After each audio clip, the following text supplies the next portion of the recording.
It's crazy looking back at it now, but when AEW was initially founded, Kenny Omega was the biggest signing they could have made. Some will argue that that label would belong to Chris Jericho, and those people may be right. But as far as getting an athlete in their prime with insane levels of buzz surrounding him, Kenny Omega was at the top. Omega came into AEW with the buzz of New Japan still very fresh. To put in perspective, he would sign with AEW only a few weeks after dropping the IWGP Heavyweight title. Him choosing to come to America for a promotion that wasn't WWE was a huge deal. I've covered it all in depth in a prior video, but today I'm here to talk about Kenny's time as the longest reigning AEW World Champion. A reign that started during the pandemic that ended on the biggest stage yet for AEW.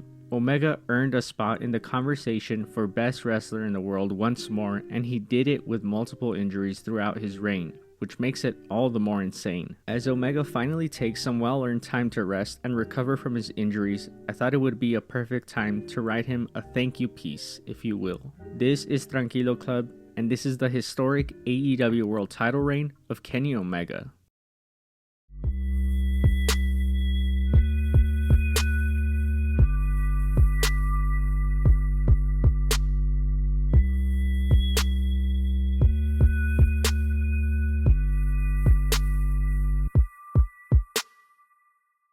The anticipation for Omega to finally become world champion in AEW was high. Once again, I covered it all before in another video. People thought he wasn't being used correctly, but with the benefit of hindsight, I like to say I told you so. The arc of Kenny Omega was calculated. He needed to take the backseat during that first year of AEW to build up his story. His tag team run with Hangman, his back and forth with the Bucks, all led to his heel turn where he defeated Jon Moxley for the AEW World title at Winter is Coming. With that, we saw the introduction of Don Callis as an AEW regular, and a duo that we love to hate became a prominent part of AEW over the course of almost an entire year. Omega's feud with Jon Moxley saw him challenge himself and dig deep to try to outdo Moxley at his own game. Omega was also one of the only people on the roster who could have pulled off the botched ending of the barbed wire death match. Since Kenny doesn't mind making himself look like a fool at times, he leaned heavily into the botch and ran with it. And of course, during all of this, we saw the opening of the Forbidden Door. Omega chose to go over to Impact and become the man over there too. Kenny Omega gave himself no days off. Every single match he had for the world title ranged from very good to masterpiece. His first successful defense came in a fantastic match against the always amazing Rey Fenix. That match took place during the first week of 2021, and it'll still hold up as one of the best Dynamite matches of the year. Then of course came his defense against Jon Moxley, as I just mentioned. That match was pretty good, by the way, but all people will ever remember is the ending. A lot of credit needs to be given to Jon Moxley and Kenny Omega, who were both world champions during the pandemic era. A hugely important part of the arc between those two took place in a time that none of us saw coming. But that's the thing about AEW during the pandemic. They still continued to tell the stories they were going to tell, for better or for worse. I remember early on in Omega's reign, people were saying he wasn't a draw because ratings were fluctuating almost every week. But what no one talked about was that Revolution 2021, headlined by Moxley and Omega, was AEW's biggest buy rate at the time. What no one talked about is how the elite segments were more often than not the high points of the show when it came to ratings. And he casually got Impact their biggest buy rate in years when he defeated Rich Swann for the Impact World title and truly became the belt collector. Kenny Omega was put in an unfortunate spot. As I said before, being world champion during the pandemic must not have been how Kenny envisioned his crowning moment to be. He waited over a year to put over others, to complete his arc, and when he finally became world champion, it happened in a moment of uncertainty. But man, he made it work. The heel Kenny that we got as world champion was very much needed for a while already. Kenny had run his course as a face, therefore he became the final boss of AEW. He also had an already made feud with Hangman Adam Page that we all knew would be the culmination of a multi-year long story.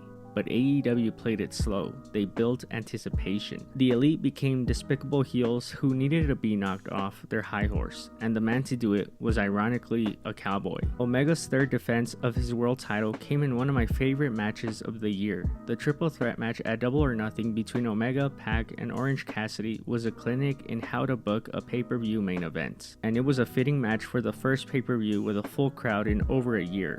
Omega would successfully defend the AEW title after assistance from Don Callis, which saw him get nuclear heat. It wasn't over here though. A few weeks later, we saw Kenny defend his title against Jungle Boy in another excellent match. Omega was giving everyone he stepped in the ring with their best match of the year, but for him, it was just another day at the office. With AEW finally hitting the road again, we finally saw Kenny and Hangman interact for the first time in months. It was false hope, however, as the Elite would prove to be a successful roadblock for Hangman for at least another few months. The Elimination Tag Team match at Fight for the Fallen was yet another fantastic outing from all involved. After this, we got Omega's last big feud before being slain by the Hangman. Christian and Kenny Omega was definitely not a feud I was excited about like many people, especially because a lot of us wanted it to be Hangman versus Omega at All Out. But I trusted AEW knew what they were doing, and what do you know, they did. Remember when Christian beat Kenny Omega for the Impact World title on the premiere episode of Rampage, and everyone thought that was going to devalue Hangman's win against Omega? People are stupid.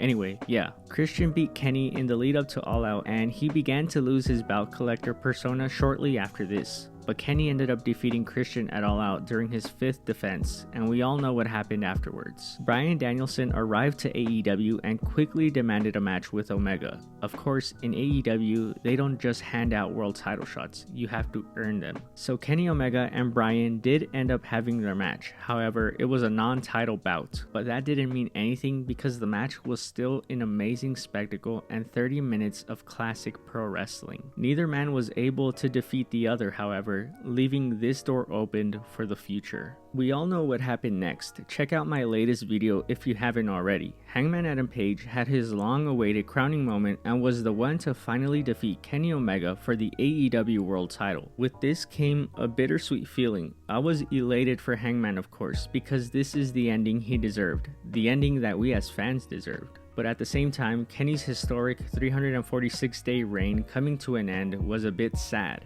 I had grown accustomed to Kenny as the world champion. Him with the AEW world title just felt right, but the time was right. It needed to happen. Kenny's entire arc was building to this moment. The Elite's goal for AEW since day one was to make Hangman the guy, and these geniuses did it. Omega lost to the right person. Omega lost to the only person. And with that, he did what all world title reigns should do when they come to an end. He put someone else over and made them a star in the process. For all the 5-star matches and all the great segments he gave us, Kenny Omega's biggest accomplishment in AEW was making Hangman the star when he himself was already the star. And I'm not just talking about Full Gear 2021, I'm talking about Revolution 2020 and the entire build to that show. Omega took a backseat and waited for his turn in the spotlight. Once he got it, he worked a schedule that no one else worked during the pandemic and became the belt collector. Kenny Omega showed that he could do it in America. Every pay-per-view he main evented as champion saw the buy rate increase compared to the previous year. I miss the cleaner. I miss the old Omega. Remember those thoughts? Maybe we didn't get the old New Japan Kenny in terms of character, but we did get him in terms of his workhorse mentality. Kenny Omega became world champion on December 2nd, 2020, and when he did, he reminded everyone of why he was the biggest signing AEW could have made when they were first getting off the ground. A generational talent who will always have his doubters, but he over-delivered during his reign as AEW World Champion. And I'm just thankful I was able to witness it in person when I went to All Out this year. At least he got to spend the last third of his reign in front of fans. Jon Moxley's entire reign took place during the pandemic, just to put in perspective. What Kenny has earned himself now is some well-deserved time off to heal. When he makes his return, it's going to be huge. With his last appearance on TV, they already began to plant seeds between he and Adam Cole, and that's going to be huge whenever it does happen. But for now, I like to sign off with a simple message. Thank you, Kenny. Get well soon. Goodbye and good night.